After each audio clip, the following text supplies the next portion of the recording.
What is going on out there, good people, and welcome back to LMDTNT, where I am living my dream, trading and traveling. Hope everybody out there is doing well today. As for myself, I am doing pretty good.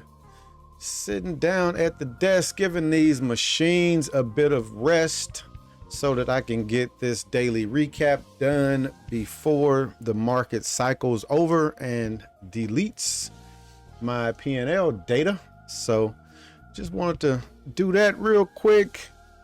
Today we are going to be recapping a max loss day, y'all.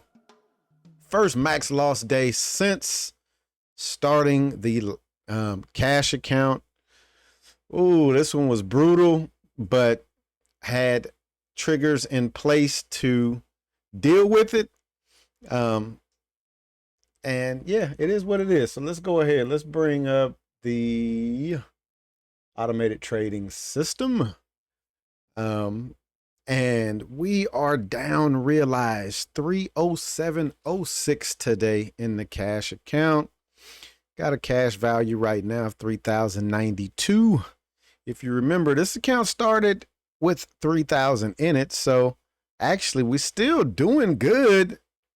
I just don't like that though. That hurts. That hurts. But when this account hits $300, I have a hard stop in trade of 8. And it just gets me out. And that's what happened today. Hard stop got me out. Lost 307. We'll keep it pushing. We'll start trading tomorrow. I'm going to go ahead. I'm going to blow up the chart just so we can look at these trades real quick. This thing started trading right at 11, the usual time. And it just got chopped up, y'all. It just got chopped all the way up.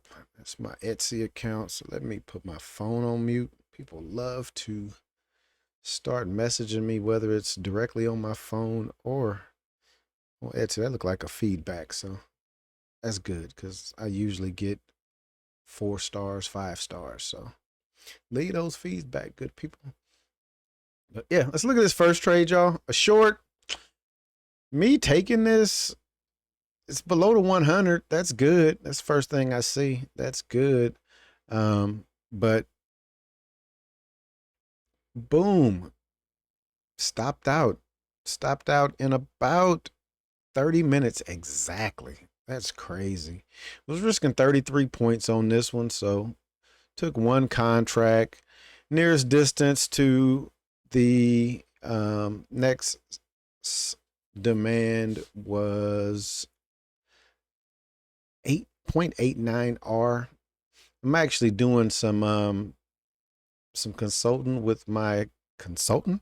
So once I go through some of these trades, I might look it up and see what he has said. My consultant being ChatGPT. We get into a long just after noon or after 12 a.m.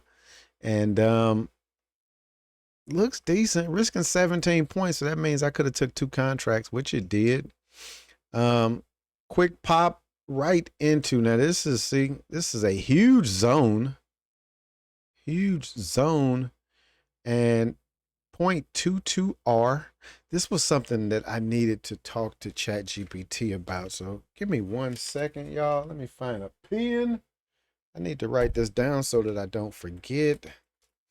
I don't want to use the zone that we broke. I want to use next zone above entry. Just a little quick note to myself so I can make that change. I want to know the size of this zone, and I want to know how close I am to it. But boom, look what we did. We ran right into it, rejected, and then took off. Stop is my stop, though. I can't do nothing about that. We come up here, and now that it's in this long trend, we take a short right here after the session has ended, almost in what was a pullback. That was on the break of this demand right here, and it just kept going up, broke the supply right there. That's three. That's three reds in a row. We keep coming up, keep coming up. It catches this long, and now we're at the top. Come on now. But it had taken out this supply. We get long right here, risking 28 points. That's going to be a one contractor. Sure enough, one contract. That was risking $56, so that didn't hurt too bad. Stopped out, though. That was at 4 o'clock. And these trades are happening right when they should trade, or right when they should happen. Just was getting just like in a washing machine, though. It was wham, bam. Soon as it's in, boom, it's running the opposite way. We get another trade in right here, 530. This was risking, looked like 15 points. It's $30. It could take two of them. So now we're risking 60 points or $60. Another one, long, chopped up. Market just chop.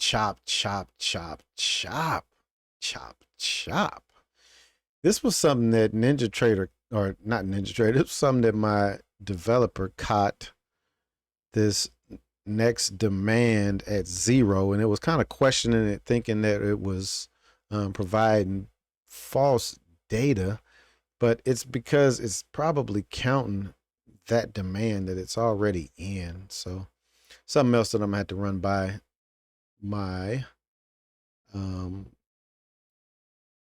to run that by my consultant. But look at this trade, y'all.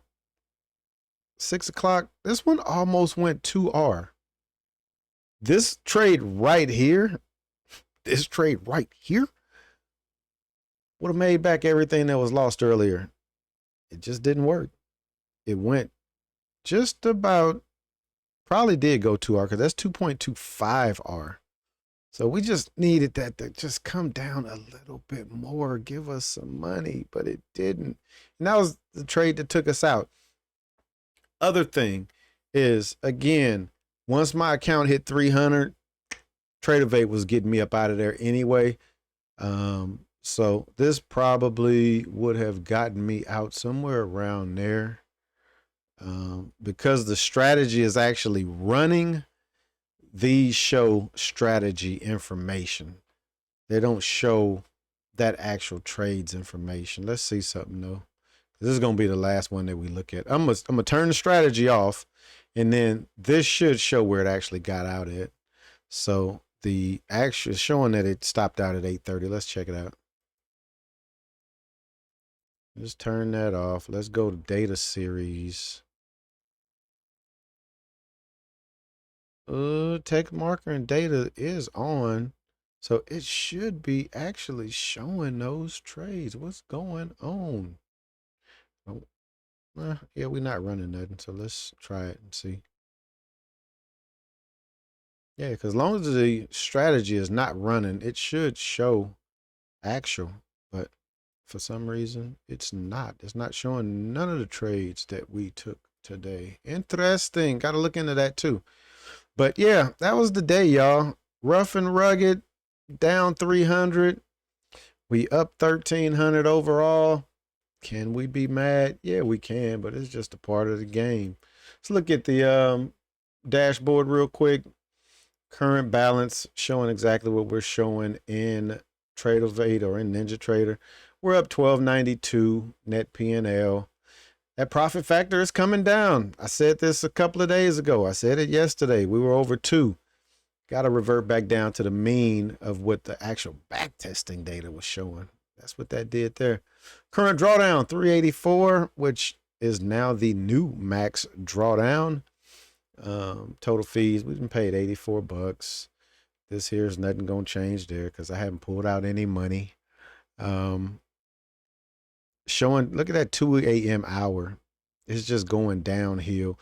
I asked ChatGPT if we wanted to do something about that yesterday. It said, nah, let's build up some more data. 9 a.m. coming in close second. Look at Wednesday though.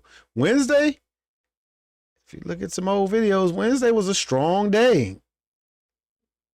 Look at that. Knocked it all the way down to $38. Tuesday is killing still. So again, we'll come back tomorrow. Try it again. Let's go ahead. I wanted to see what ChatGPT was saying about a recent back test that I just did. So these are the kind of questions I'd be asking. I'm gonna scroll on up there. Let's see right here. So this was just something I was looking at the 60-minute on. Gives me a clean breakdown, y'all. People paying top dollar to have somebody break this down to them. See what it says right there? I do not think we should code anything from the chart. What I think the chart reinforces is the reason I liked your original idea. When demand breaks, how often does it actually travel to the next supply? So that was something that I was kind of looking at. Just gave it some year-to-date data on back testing. So it's about to spit out some stuff. Let's see. Failed to complete, negative less than 100. Look at that, y'all. So this is the stuff that I like to see. Based on what I just told it and a range that it's looking at. So it's saying if it 100% completes the range, it took 224 of those trades, average trade was 154, and the net profit was $34,000, 34.5. Less than 100% completion, 134 trades, says that it made 99. See that? It says a massive difference. So what we're going to do this evening is this right here. Those new labels, the age bucket. It's going to start trying, because you can't know if something is going to go 100%, but with back tested data, I can now look at those trades that went 100% and try to find commonalities in those trades. I always tell Spark, he'd be over there doing rocket science.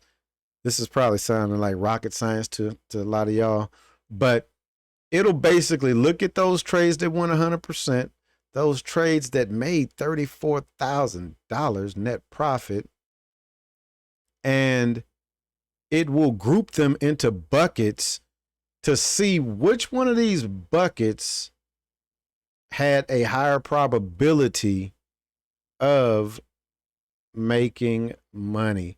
And what it's showing is each of those buckets were about the same. You come here to less than 100, you notice that average trade price goes down. So it's saying age isn't causing completion. So that's not something that we would look at. 100% of completion, we already know that Asia and London is pulling the load. So it's going to have more trades regardless. Not really seeing nothing there. The ratio is what matters. Asian and London generate far more completed. Yeah, we already know that. It says what I think we're learning. Originally, we were asking, is there enough room to the next zone? The answer was sometimes, not very predictive. Now we're asking which trades actually complete the zone to zone move. That's more interesting. So that's the rocket science I'm dealing with right now, y'all. I ain't gonna bore y'all no more with that though. And on that note, I'm gonna go ahead. I am going to wrap this video up. I gotta get these machines behind me back going again. I'm trying to get on a plane first thing in the morning. And I want to get these people's orders done so they can continue to leave me 4- and 5-star reviews. On that note, wrapping it up. As always, hit that like button. If you're not subscribed, please think about subscribing. And as always, we can continue the conversation in the comments. I'll be back at it at 6 o'clock this evening and see if we can get up out this drawdown. Peace.